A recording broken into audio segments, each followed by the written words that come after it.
जळगाव जिल्ह्याचा जर विचार केला तर जळगाव जिल्ह्यातील रावेर तालुक्यामध्ये असलेला सावदा असेल, यावल असेल, या भागांमध्ये सर्वाधिक केळी पीक या ठिकाणी घेतली जाते आणि केळी ही निर्यात होत असते आणि अनेक राज्यांमधून या गावांमध्ये केळी वाहतुकीसाठी ट्रक या ठिकाणी येत असतात।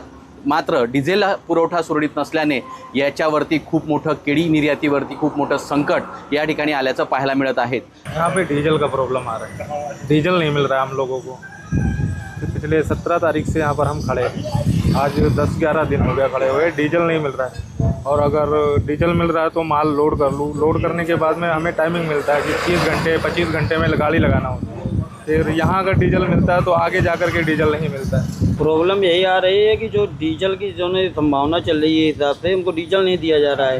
एक तो बाहर की गाड़ी देख के ना यूपी वाले को वैसे भी डीजल नहीं देते हैं, हम लोग को 20 लीटर या 10 लीटर देते हैं और हमारी गाड़ी 5 कवरेज देती है, आइसर है, तो 100 किलोमीटर जाती है 20 लीटर में, उसके बाद खड़ी हो जाती है। ये जो मान लो हमसे अपील है मोदी जी से कि हमारे मान लो कुछ ना कुछ ले, या तो डीजल के जो रेट गिराएं और या तो फिर हमें पूरी सुविधा दें। डीजल कहीं मिलता भी है तो कोई कहता है 50 लीटर मिल पाएगा, कोई कहता है 40 लीटर। सर डीजल लमसम लगता है 300, 350, 400 लीटर, तो 50-60 लीटर में क्या होगा। मंडी का टाइम होता है सर, कच्चे माल की गाड़ियाँ होती हैं, टाइमली मंडी पहुंचाना पड़ती है सर। या ठिकाणी जवळपास हजारोच्या संख्येने ट्रक आणि ट्रक चालक या ठिकाणी उभे आहेत आणि डिझेल सुरळीत व्हावं अशी मागणी सरकारकडे या ट्रक चालकांकडून केली जात आहे।